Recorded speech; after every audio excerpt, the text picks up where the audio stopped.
وینستون در حال نوشتن دفتر خاطرات بود. 3 سال پیش بود. شبی تاریک در یکی از خیابان‌های فرعی نزدیک یکی از ایستگاه‌های بزرگ راه آهن، زنی جلوی در خانه‌ای زیر نور کمرنگ چراغ خیابان ایستاده بود. چهره‌ای جوان داشت و آرایش غلیظی کرده بود. در واقع آرایش او بود که مرا به سمت خود کشاند. سفیدی صورتش مانند ماسک و لب‌هایش به رنگ قرمز روشن بود. زنان حزب هیچگاه آرایش نمی‌کردند. در خیابان نه کسی بود نه صفحه سخنگویی. گفت $2. من لحظه از نوشتن باز ایستاد. چشمایش را بست و با انگشت‌هایش آنها را مالید تا شاید بتواند تصویری را که مدام جلوی چشمش ظاهر می‌شود خاموش کند.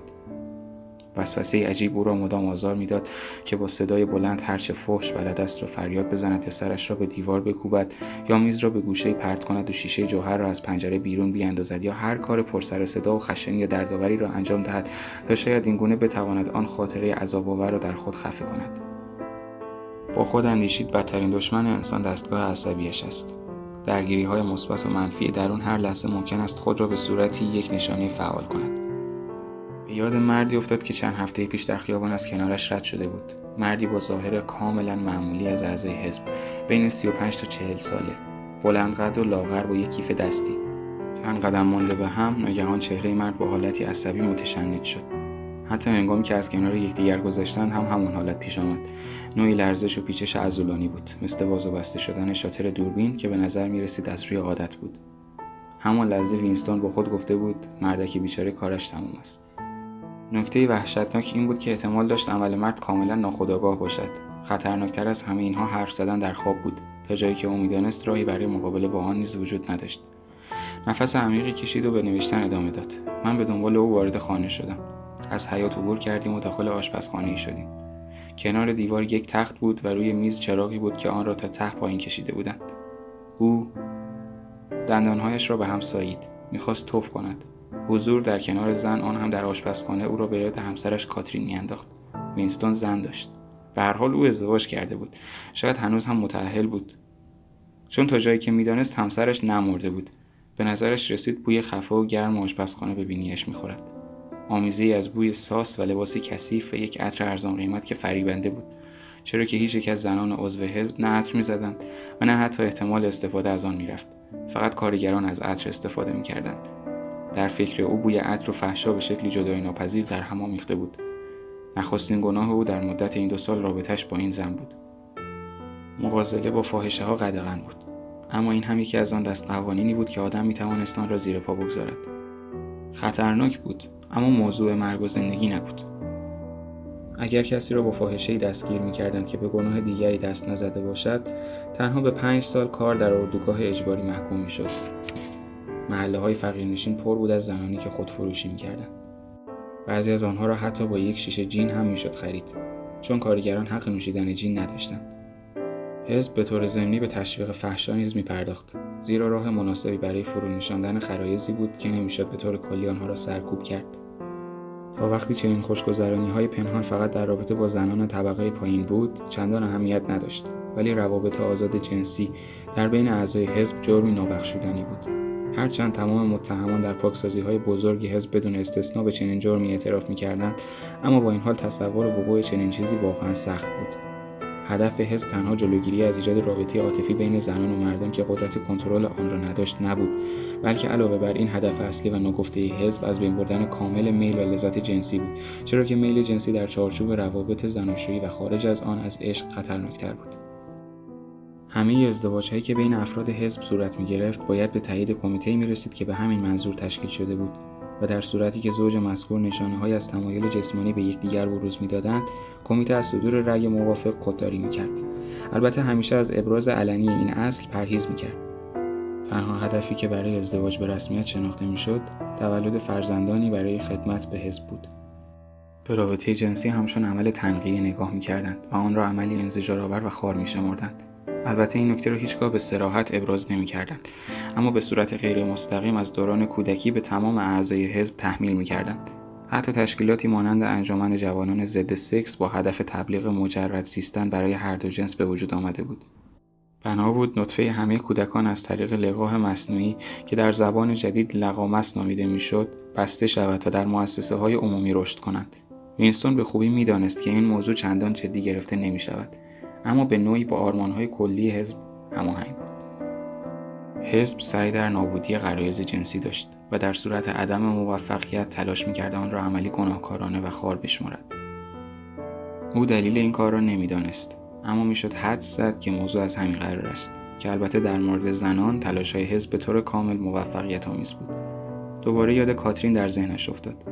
9، 10 یا شاید 11 سال از جدایی آنها می‌گذشت. عجیب بود که خیلی به ندرت به یاد او می‌افتاد. روزهای بسیاری حتی فراموش می‌کرد که زمانی متأهل بوده است. آنها فقط 15 ماه با هم زندگی کرده بودند. حزب اجازه طلاق نمیداد، اما زمانی که پای بچه‌ای در میان نبود، زوجین را به جدایی تشویق می‌کرد. کاترین دختری قد بلند، موبور و راستقامت بود، با وقاری عجیب در رفتارش. نیمرخی عقابی شکل و جسورانه‌ای داشت و تا زمانی که تو خالی بودن شخصیتش رو نمی‌شد، اصیل به نظر می‌آمد. وینستون از همان ماه‌های نخست ازدواجش خیلی زود متوجه شد که کاترین احمق‌ترین و تهی‌مغزترین موجودی است که تا به حال در عمرش دیده است. تمام افکاری که این زن در مغزش داشت شعار بود و هر گونه فکر یا عمل احمقانه‌ای که حزب به او دیکته می‌کرد به راحتی می‌پذیرفت. وینستون در فکر خود به او لقب ضبط صوت آدم‌نما داده بود. با این وجود اگر به خاطر سکس با او به مشکل برنمی‌خورد، می‌توانست به زندگی با او ادامه دهد. وینستون همین که به او نزدیک می‌شد و می‌خواست او را در بر بگیرد، بدنش مثل چوب خشک می‌شد، انگار که درختی را به آغوش بگیری. عجیب‌تر این که حتی وقتی می‌خواست وینستون را محکم در آغوش بگیرد، به نظر می‌آمد در آن واحد در حال عقب راندن او نیز هست. سخت شدن عضلاتش باعث چنین تصوری می‌شد. با چشم‌های بسته دراز می‌کشید. نه مقاومت می‌کرد و نه همراهی، فقط تسلیم می‌شد.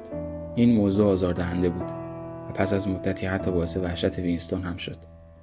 حتی پس از آن هم اگر بر مسئله عدم مغازله به توافق می‌رسیدند، وینستون باز هم می‌توانست به زندگی با او ادامه دهد. اما کاترین در کمال تعجب با این مسئله هم موافق نبود و اصرار داشت که باید بچه دار شوند. بنابراین این نمایش عذاب‌آور به طور منظم هر هفته یک شب انجام می‌شد. کاترین طبق عادت همیشگی‌اش صبح آن روز به وینستون مغازله شب را یادآوری می‌کرد و برای این کار 2 اصطلاح داشت. یکی تولد بچه و دیگری تعهد به انجام وظایف حزب. دقیقاً عباراتی که به کار می‌برد همین بود. پس از مدتی کوتاه و با فرارسیدن روز مبادا، احساس ترس سرتاپای وینستون را فرا می‌گرفت، اما خوشبختانه آنها بچه دار نشدند و بالاخره کاترین موافقت کرد که از تلاش برای بچه دار شدن دست بکشد و پس از آن خیلی زود از هم جدا شدند. وینستون آهی کوتاه کشید. دوباره قلمش را برداشت و نوشت. او خود را روی تخت انداخت و فوراً بدون هیچ مقدمه‌ای با خشن‌ترین حالت ممکن که بتوان تصور کرد دامنش را بالا کشید. من خود را می‌دید که در نور کمرنگ اتاق ایستاده و بوی ساس و عطر ارزان قیمت در سرش پیچیده و قلبش سرشار از احساس انزجار و شکست شده است. در همان حال بدن سفید کاترین را به یاد آورد که تا ابد در دام قدرت افسون کننده حزب محصور بود. چرا باید همیشه اینطور می‌بود؟ چرا به جای این روابط جنسی کثیف گاه به گاه نباید برای خود همسری داشته باشد؟ متأسفانه داشتن یک معاشقه واقعی تقریباً ناممکن بود. همه زنان حزب مثل هم بودند. به پاکدامنی خود همچون وفاداری به حزب پایبند بودند. با استفاده از روش شرطی سازی از همان سنین کودکی، با استفاده از بازی، آب سرد و مزخرفاتی که در دوران مدرسه در انجمن جاسوسان و در انجمن جوانان به خوردشان میدادند، با سخنرانی، آواز، شعار و سرود، احساس طبیعی را در وجود آنها سرکوب می‌کردند. عقلش به او میگفت که در این مورد استثناءهایی هم وجود دارد، ولی باورش برای قلبش سخت بود. اگر حزب اراده می‌کرد عقیم شوند، همه آنها بلافاصله می‌پذیرفتند. برای او مهمتر از آن که مورد توجه و علاقه دیگری قرار بگیرد، شکستن این دیوار پاکدامنی حتی برای یک بار در تمام عمرش بود. داشتن یک معاشقه واقعی و آرام بخش همچون یک اسنیان بود. میل جنسی یک جرم فکری به شمار می‌آمد.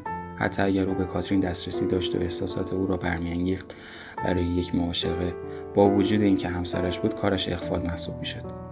اما باید بقیه داستان را می‌نوشت، پس به نوشتن ادامه داد. فتیله چراغ را بالا کشیدم. وقتی زیر نور چراغ به او نگاه کردم، نور ضعیف چراغ پس از تاریکی روشنایی بیشتری داشت. اکنون می‌توانست صورت زن را کامل ببیند.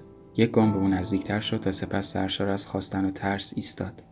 از خطری که با آمدن به این مکان به جان خریده بود کاملا آگاهی داشت. احتمال بسیاری داشت که گشتی‌ها هنگام بیرون رفتن او را دستگیر کنند یا در همان زمان بیرون در منتظرش باشند. اگر کاری را که برای انجام آن آمده بود نیمه کار رها می‌کرد و می‌رفت، باید ماجرا را می‌نوشت، باید اعتراف می‌کرد. زیر نور چراغ بود که ناگهان دریافت زن پیر است. آرایش صورتش آنقدر غلیظ بود که انگار ماسکی مقوایی بر صورت زده است و هر لحظه ممکن است ترک بردارد. سفیدی در موهایش موج می‌زد و از همه وحشتناکتر دهانش بود که کمی باز مانده بود و چیزی غیر از سیاهی در آن به چشم نمی‌خورد. زن دندان نداشت. با عجله و با دستخطی کج و کوله نوشت: وقتی در نور چراغ صورتش را کامل دیدم به نظرم رسید حداقل 50 سال دارد، اما جلو رفتم و کار خودم را تمام کردم. دوباره انگشتایش را روی پلکایش فشار داد. بالاخره همه ماجرا را نوشته بود، اما با حالش تفاوتی نمی‌کرد. این کار هم او را التیام نداد. میل به فریاد زدن از ته دل و حواله کردن فحش‌های آبدار شدیدتر از همیشه در جانش وسوسه برانگیخته بود. وینستون نوشت: اگر امیدی باشد از آن طبقه کارگر است. اگر امیدی وجود داشت باید آن را در طبقه کارگر جستجو کرد، زیرا تنها در آنجا در میان خیلی عظیم توده‌هایی که مورد بی‌توجهی قرار گرفته‌اند و 85% جمعیت اقیانوسیه را تشکیل می‌دادند امکان داشت نیرویی برای سرنگونی حزب ظهور کند. امکان نابودی حزب از درون نبود، چرا که اگر دشمنی هم داشت دشمنانش راهی برای گرد آمدن یا حتی شناخت یکدیگر نداشتند. حتی اگر انجمن افسانه‌ای اخوت وجود می‌داشت که امکانش بود، احتمال کمی داشت که اعضای آن بتوانند در گروه‌های بیشتر از 2 یا 3 نفر دور هم جمع شوند. شورش و عصیان تنها در نگاه، آهنگ کلام یا حداکثر در زمزمه یک کلمه خلاصه می‌شد. اما اگر کارگران در صورت آگاهی از توانایی خود نیازی به توطئه چینی نداشتند، تنها کافی بود دست به قیام بزنند. آنگونه که اسب‌ها با لرزش بدن مگس‌ها را می‌پراندند، فقط باید تکانی به خود می‌دادند. اگر آنها اراده می‌کردند همین فردا صبح تمام حزب نابود می‌شد. دیر یا زود و به طور قطع آنها به این درجه از آگاهی می‌رسیدند که این کار را بکنند، اما هنوز به یاد آورد یک بار در حال عبور از خیابانی شلوغ، ناگهان صدای فریاد صدها زن را که کمی جلوتر در خیابانی فرعی فریاد می‌زدند شنیده است. فریادهای بلند و پرشکوه که آمیخته به عصبانیت و نومیدی بود. فریادهای بلند که مانند طنین یک ناقوس تداوم داشتند. قلبش به شدت به تپش افتاد. فکر کرده بود شروع شده است. شورش. سرانجام کارگران فریاد اعتراضشان بلند شد. وقتی خود را به آنجا رساند، جمعیت 200 تا 300 نفره‌ای از زنان را دید که اطراف بساط فروشنده‌های خیابانی جمع شدند. چهره‌هایشان آنچنان اندوهگین بود که گویی کشتی‌هایشان غرق شده است. ناگهان در همین موقع ناراحتی همگانی تبدیل به مبارزات فردی شد. گویا یکی از فروشنده‌ها قابلمه‌های رویی می‌فروخت. البته جنس آنها از نوع کم دوام و نامرغوبی بود، ولی ظروف آشپزخانه از هر جنسی به طور کلی کمیاب شده بودند و اکنون به طور غیر منتظره‌ای دوباره عیان شده بود و چون تعداد قابلمه‌ها محدود بود، زنانی که موفق به خرید شده بودند به سختی از بین سایرین راه باز می‌کردند و دیگران با سر و صدای زیاد فروشنده را متهم به تبعیض می‌کردند. جار و جنجال عجیبی به راه افتاده بود. 2 زن چاق که یکیشان موهایش به شدت پریشان شده بود بر سر یک قابلمه با هم درگیر شده بودند و هر یک سعی داشت آن را از دست دیگری بیرون کند. یک لحظه هر دو قابلمه را کشیدند و دسته قابلمه کنده شد. وینستون با انزجار آنها را تماشا می‌کرد. با این حال صدایی که در آن لحظه از حنجره چند صد زن بلند شده بود به طور عجیبی قدرتمند به نظر می‌رسید. چرا آنها نمی‌توانستند همین فریاد را برای موضوعی واقعاً مهم سر دهند؟ تا به آگاهی نرسند قیام نخواهند کرد و تا قیام نکنند به آگاهی نخواهند رسید. با خود اندیشید که این جمله به احتمال زیاد رونوشتی از یکی از کتاب‌های حزب بود. حزب ادعا می‌کرد که کارگران را از زنجیر اسارت رهانیده است. پیش از انقلاب سرمایه‌داران آنها را استثمار می‌کردند، به آنها گرسنگی می‌دادند و آنها را شلاق می‌زدند. زنان ناگریز بودند در معادن زغالسنگ کار کنند. در واقع زنان هنوز هم در معادن زغالسنگ کار می‌کردند. بچه‌های 6 ساله را به کارخانه‌ها می‌فروختند. جالبی که خود حزب نیز بر طبق اصول دوگانه باوری تاکید می‌کرد که کارگران به طور طبیعی مرتبه‌ای پایین‌تر از دیگران قرار دارند و باید مانند حیوانات با به کارگیری چند قانون ساده آنها را به طور کامل زیر فرمان نگه داشت. در واقع اطلاعات اندکی از کارگران وجود داشت. نیازی هم به شناخت بیشتر آنها نبود. تا زمانی که به زاد و ولد مشغول بودند، سایر فعالیتشان اهمیت چندانی نداشت. همچون گاوهایی که در دشت‌های آرژانتین رها شده باشند، آنها را به حال خود واگذاشته بودند تا به روش‌های زندگی نیاکانشان که در نظرشان طبیعی هم بود برگردند. آنها به دنیا می آمدند، در زاغه‌های فقیرنشین بزرگ می شدند، در سن 12 سالگی به کار مشغول می شدند. دوره کوتاهی را در جوانی در تمایلات جنسی سپری می کردند، در 20 سالگی ازدواج می کردند، در 30 سالگی به میانسالی می رسیدند. و بیشترینشان در 60 سالگی می‌مردند.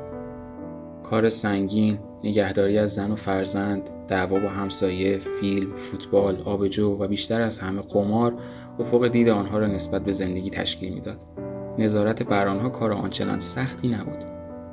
همیشه چند تن از ماموران پلیس اندیشه در بین آنها سرگرم پخش شایعات دروغ و نشان کردن و سپس سر به نیست کردن آدم‌هایی که به نظرشان سرشان درد می‌کرد برای دردسر بودند، اما هیچ تلاشی به منظور آموزش ایدئولوژی‌های حزب آنها صورت نمی‌گرفت. داشتن عقاید و احساسات سیاسی قوی برای کارگران آنقدرها هم مطلوب نبود. برای آنها فقط برخورداری از احساسات ساده وطن پرستانه مهم بود تا در مواقع نیاز بتوان بر مبنای چنین احساساتی آنها را به پذیرفتن ساعت کار بیشتر یا کم کردن جیره‌ها قانع کرد. گاه اگر هم نارضایتی پدید می آمد، کار به جای باریک کشیده نمی شد، چرا که بدون داشتن عقاید اصولی فقط شکایت‌های معمولی به ذهنشان می رسید. منشأ اصلی مشکلات از دید آنها پنهان می ماند. اکثریت کارگران حتی صفحه سخنگو هم در خانه‌هایشان نداشتند. حتی پلیس هم کمتر با آنها درگیر میشد. بزهکاری در لندن بیداد میکرد. شهری پر از جیپورها، فاحشه‌ها، فروشندگان مواد و باجگیرها. اما از آنجا که تمام این جرایم در بین خود کارگران اتفاق میافتاد، به آن اهمیتی نمیدادند. آنها اجازه داشتند در تمام امور اخلاقی از قوانین نیاکانشان اطاعت کنند. به آنها برای رعایت پاکدامنی جنسی که حزب آن را تبلیغ میکرد سختگیری نمیکردند. روابط جنسی آزاد در بین آنها مجازات نداشت و طلاق نیز مجاز بود. در واقع حتی اگر در کارگران رگه‌هایی از نیاز و ایمان به امور مذهبی دیده میشد، به آنها اجازه انجام مراسم دینی هم میدادند. آنها از سوء ظن مبرا بودند، آنچنان که حزب نیز در یکی از شعارهایش بر این مسئله اذعان داشت: کارگران و حیوانات آزادند. وینستون دستش را به طرف زخم واریس پایش برد و با احتیاط آن را خاراند. دوباره دردش شروع شده بود. مدام به ذهنش این موضوع خطور میکرد که از هیچ طریقی نمیشد پی برد پیش از انقلاب زندگی چگونه بوده است. از کشوی میز نسخه‌ای از کتاب تاریخ بچه‌ها را که از خانم پارسونز امانت گرفته بود بیرون آورد و شروع کرد به رونویسی بخشی از آن در دفترچه یادداشتش. در زمانهای خیلی دور پیش از انقلاب شکوهمند، لندن به زیبایی امروز نبود. شهری بود تاریک، کثیف، فلاکتبار که در آن غذا به سختی پیدا میشد. صدها و هزاران نفر از مردم نه کفشی داشتند که بپوشند و نه سقفی برای زیستن. بچه‌های به سن و سال شما مجبور بودند برای دریافت تکه نان خشکیده و آب روزانه 12 ساعت برای اربابان ظالم کار کنند که در صورت آهسته کار کردن آنها را با شلاق می‌زدند. اما در همین شهر پر از فقر و گرسنگی، تعداد معدودی از خانه‌های بزرگ و زیبا بود که ثروتمندان در آنها زندگی می‌کردند و هر یک از آنها بالغ بر 30 مستخدم داشتند. آنها سرمایه‌دارها بودند، بدریخت و چاق و پلید، درست مانند تصویر روبرو. همانطور که می‌بینید، کت سیاه بلندی بر تن دارد که به آن فراک می‌گویند و کلاه عجیب براقی به شکل لوله بخاری بر سر دارد که به آن کلاه سیلندری می‌گویند. این لباس مخصوص سرمایه‌داران بود و دیگران اجازه پوشیدن آن را نداشتند. سرمایه‌داران در این دنیا مالک همه چیز بودند و پولها به آنان تعلق داشت.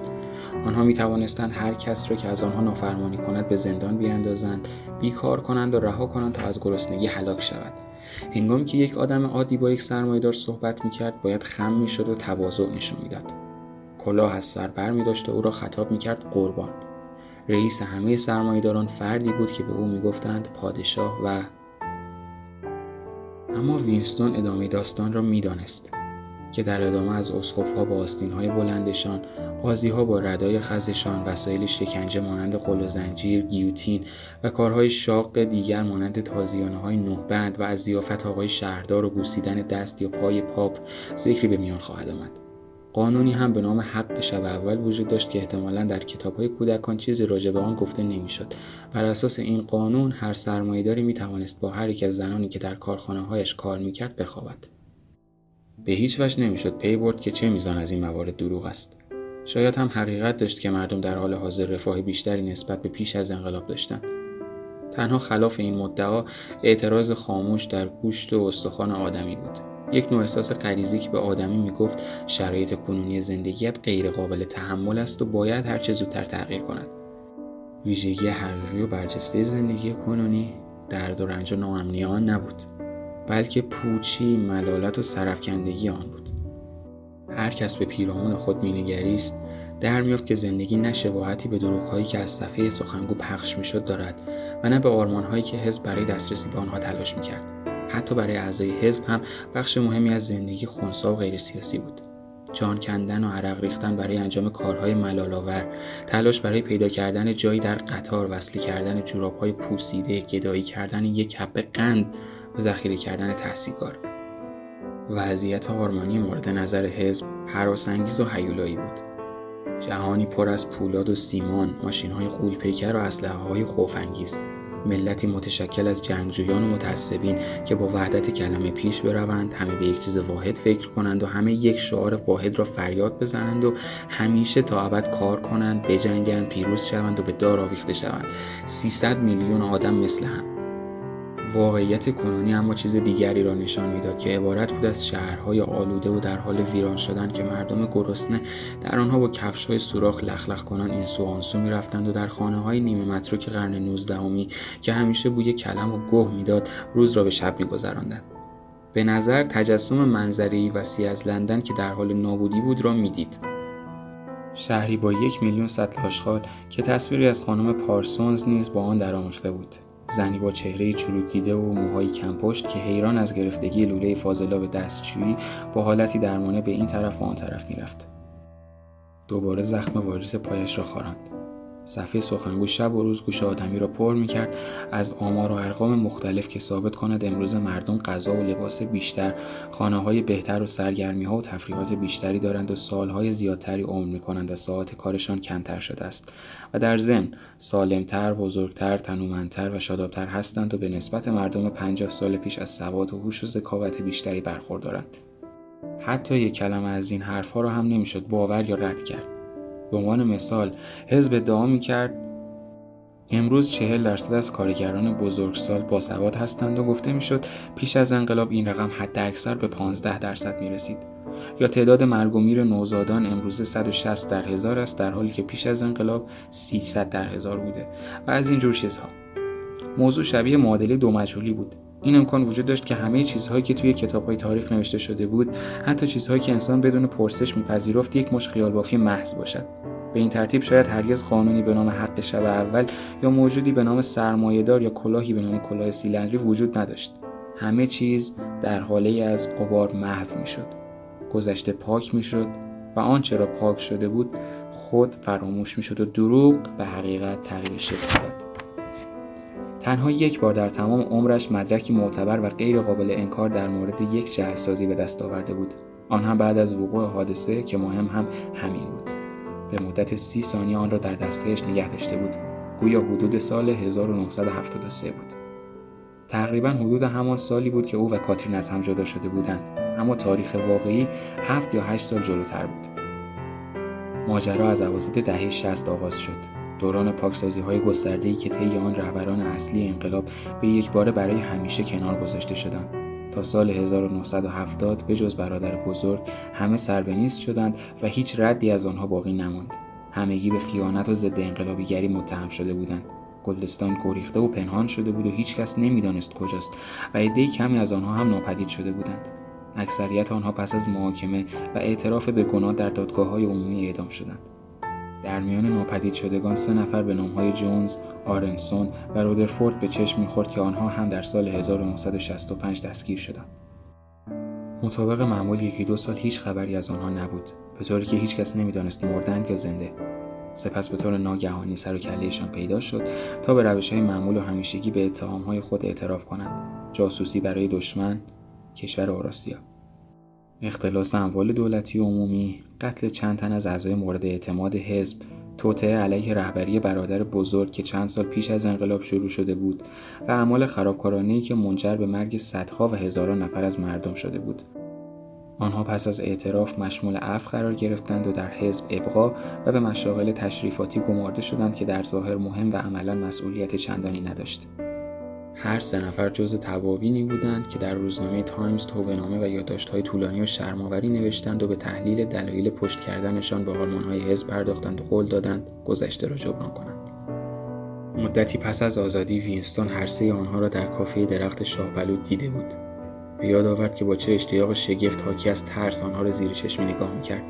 مردانی مسن‌تر از او که بازماندگان دنیای کهن و شاید آخرین چهره‌های بزرگی بودند که از نخستین روزهای تاریخ قهرمانانه حزب تا امروز هنوز زنده بودند. هنوز هم مردم با دیدن آنها به یاد حال و هوای مبارزات مخفی و جنگ داخلی می‌افتادند. هرچند در همان زمان هم وقایع و تاریخ‌ها کم کم به سمت تیرگی و محو شدن می‌رفتند، ولی او احساس می‌کرد که سالها پیش از ظهور برادر بزرگ نام آنها را شنیده باشد. به هر حال آنها دشمنانی شکست خورده و مطرود به شمار می‌آمدند که نابودیشان در عرض 1-2 سال حتمی بود. امکان نداشت کسی سر و کارش با پلیس اندیشه بیفتد و راه فراری داشته باشد. آنها مردگانی بودند که هر لحظه منتظر فرستاده شدنشان به گور ابدی بودند. هیچ کس در اطراف میز آنها نمی‌نشست. غیر منطقی بود که آدم را در مجاورت چنین افرادی ببینند. آنها در سکوت سر میز می‌نشستند و گیلاس‌های جین با طعم میخک که جین مخصوص کافه بود جلویشان قرار داشت. شخصیت رودرفورد بیشتر از 2 نفر دیگر برای وینستون جذابیت داشت. او زمانی کاریکاتوریست مشهوری بود که با آثار جسورانش در دوران انقلاب و پیش از آن شور انقلابی را در مردم برمی‌انگیخت. هنوز هم گاهی اوقات کاریکاتورهایش در تایمز به چاپ می‌رسید. کارهای کنونیش تقلیدی ساده از کارهای گذشته بود که دیگر به شکل عجیبی بیروح و غیرقابل پذیرش شده بود. معمولاً موضوعهای گذشته را تکرار می‌کرد. زاغه‌نشین‌ها، بچه‌های گرسنه، مبارزات خیابانی، سرمایه‌دارها با کلاه‌های سیلندری که حتی در سنگرها هم کلاه سیلندری با خود داشتند. و همه اینها نشانه‌های تلاشی مذبوح و پایان ناپذیر بود برای بازگشت به گذشته. مرد غول‌پیکری بود با موهای خاکستری و چرب، چهره‌ای باد کرده و چروکیده و لب‌های متورم و برآمده. معلوم بود که زمانی حسابی تنومند بوده است. اما اکنون آن هیکل هرکولوارش به کلی افتاده و در هم چروکیده شده بود. گویی جلوی چشم دیگران همچون کوه فرو ریخته بود. ساعت 3 بعد از ظهر بود. وینستون اکنون به یاد نمی آورد که در آن ساعت از روز توی کافه چه می کرده است. کافه تقریبا خالی بود. یک موزیک لایت از صفحه سخنگو پخش می شد. 3 مرد در جای همیشگیشان بی حرکت و بی صدا نشسته بودند. پیشخدمت بدون اینکه سفارشی دریافت کند 3 گیلاس جین تازه برایشان آورد. روی میز کناریشان یک صفحه شطرنج با مهره‌های چیده شده بود، اما کسی بازی را آغاز نکرده بود. بعد به مدت کوتاهی که شاید به نیم دقیقه هم نرسید، صفحه سخنگو برفکی شد. آهنگی که از آن پخش میشد تغییر کرد و حالتی گوشخراش و مضحک به خود گرفت که غیر قابل وصف بود. وینستون در ذهنش آن را آهنگ زرد مینامید. سپس صدایی از صفحه سخنگو شنیده شد که می‌خواند: زیر سایه‌سار درخت شاه بلوط، من تو را فروختم و تو مرا فروختی. آنجا آنها دروغ می‌بافند و ما اینجا زیر سایه‌سار درخت شاه بلوط. 3 مرد از جایشان تکان نخوردند، اما هنگامی که وینستون نگاهی دوباره به چهره‌ای در هم شکسته رودرفورد انداخت، چشم‌های او پر از اشک بود. وینستون برای نخستین بار و با تعصبی درونی که هنوز هم دلیل آن را نمی‌دانست، متوجه شد که بینی آرونسون و رودرفورد هر دو شکسته است. اندکی بعد هر 3 دوباره دستگیر شدند. مشخص شده بود که آنها از همان لحظه آزادی در توطئه دیگری دست داشتند. در دادگاه دوم علاوه بر اتهام‌های قبلی به یک سری جرایم جدید هم اعتراف کردند. آنها اعدام شدند و سرنوشتشان برای عبرت آیندگان در تاریخچه حزب ثبت شد. 5 سال بعد از این واقعه در سال 1973 وینستون در اتاقک خود مشغول باز کردن بسته‌ای از اسناد تازه رسیده توسط قلتک لاستیکی بود که ناگهان نگاهش متوجه تکه کاغذی شد که ظاهراً فراموش کرده بود آن را چون دیگر کاغذها نابود کنند. همین که کاغذ را صاف کرد اهمیت آن را دریافت. بریده صفحه از روزنامه تایمز مربوط به 10 سال پیش بود. تاریخ بالای صفحه آن مشخص بود که در آن عکسی از نمایندگان حزب در مراسمی در شهر نیویورک بود. در این آنها عکس جونز، آرونسون و رودرفورد به چشم می‌خورد. بدون تردید خودشان بودند، چون نام هر کدام از آنها در شرح زیر عکس آمده بود. نکته اینجا بود که هر 3 آنها در روز محاکمه اعتراف کرده بودند که در آن تاریخ در خاک اوراسیا بودند. از فرودگاه مخفی کوچکی در کانادا به محل ملاقاتشان در سیبری پرواز کرده و در آنجا با فرماندهان اوراسیایی دیدار و گفتگو کرده بودند و اخبار مهم نظامی را در اختیارشان قرار داده بودند. تاریخ این روز به خوبی در حافظه وینستون مانده بود، چون یکی از روزهای نیمه تابستان بود. اما گذشته از این، تمام واقعه حتما در جاهای بیشمار دیگری نیز ثبت شده بود. تنها نتیجه‌ای که از این واقعه میشد گرفت این بود که تمام اعترافات آنها دروغ بوده است. این موضوع به خودی خود کشف مهمی به حساب نمی آمد، چرا که وینستون حتی در همان زمان هم هرگز باور نکرده بود که افراد پاکسازی شده از حزب واقعا مرتکب جرم مزبور شده باشند. اما این مدرک روشن کننده بود، پاره‌ای از گذشته منسوخ، مانند کشف استخوان فسیلی در لایه‌ای غیرمنتظره که موجب شکست یک نظریه زمین‌شناسی می‌شود. اگر می‌توانست مضمون سند را به کل جهان مخابره کند، همین یک سند کافی بود تا پاشنه آشیل حزب شود. وینستون بلافاصله مشغول کارش شده بود. او به محض اینکه عکس را دیده و متوجه مضمونش شده بود، آن را با کاغذ دیگری پوشانده بود. خوشبختانه هنگامی که ورقه کاغذ را باز می‌کرد، وارونه بود و از زاویه دید صفحه سخنگو دور بود. توده کاغذهای باطله را روی زانو گذاشت و صندلیاش را به عقب کشید تا فاصله بیشتری با صفحه سخنگو پیدا کند. حفظ ظاهر بی‌تفاوت در چهره زیاد سخت نبود. همچنین اگر اندکی سعی می‌کرد، می‌توانست تنفسش را نیز کنترل کند، اما برای ضربان قلب نمی‌شد کاری کرد. چرا که صفحه سخنگو آنقدر دقیق و ظریف بود که می‌توانست تندتر شدن ضربان قلب را بگیرد. در حالی که به شدت وحشت داشت که مبادا اتفاقی مثلا وزش باد در اطراف میز راز او را برملا کند، با ترس و لرز حدود 10 دقیقه منتظر ماند. سپس بدون آنکه ورقه کاغذی را دوباره باز کند، آن را به همراه دیگر کاغذهای باطل به درون دخمه خاطره انداخت. دقایقی بعد بدل به خاکستر میشد. این موضوع مربوط به 10-11 سال پیش بود. شاید اگر امروز آن عکس را میدید آن را نگه می‌داشت. مایه شگفتی بود که در دست گرفتن آن عکس حتی حالا هم برایش جلوه‌ای دیگر داشت. هرچند اکنون دیگر نه از آن عکس و نه از آن واقع چیزی نمانده بود جز خاطره‌ای. وینستون پیش خود اندیشید: آیا این موضوع که بخشی از یک سند که زمانی وجود داشته و اکنون وجود ندارد، به آن معناست که سلطه حزب بر گذشته کاهش یافته است؟ اما امروز حتی اگر میشد فرض کرد که آن عکس به نوعی بازسازی شود، دیگر ارزش یک سند را نداشت. آن زمان که او چنین سندی را کشف کرده بود، اقیانوسیه با اوراسیا در حال جنگ نبود و آن سه مرد میبایست با دادن اطلاعات سری با آدمهای اوراسیا به کشور خود خیانت کرده باشند. از آن زمان تا کنون بارها و بارها بسیاری چیزها دگرگون شده بود.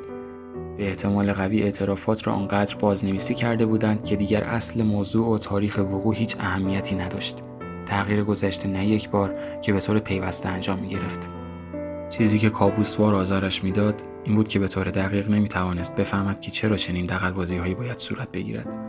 مزایای فوری جعل و تعریف گذشته روشن بود، اما طرح و نقشه نهایی مرموز بود. دوباره قلمش را برداشت و نوشت: میفهمم چگونه، اما نمیدانم چرا. ترسید، همچون پیشترها که بارها ترسیده بود که مبادا دیوانه شده باشد. شاید یک دیوانه خیلی ساده که در اقلیت یک نفره بود. روزگاری اگر کسی میگفت زمین به دور خورشید میچرخد، او را دیوانه میپنداشتند. اما امروز اگر باور داشته که گذشته غیر قابل تغییر است، تو را دیوانه به شمار میآوردند. تنها او بود که چنین اعتقادی داشت. پس چون تنها بود، به طور حتم دیوانه بود. اما فکر دیوانه بودن چندان ناراحتش نمیکرد. بیشتر از این وحشت داشت که مبادا اشتباه کرده باشد. کتاب تاریخ بچه‌ها را برداشت و به عکس برادر بزرگ که در ابتدای کتاب چاپ شده بود نگاه کرد. چشم‌های جادویی و افسونگر برادر بزرگ به چشم‌هایش خیره شده بود.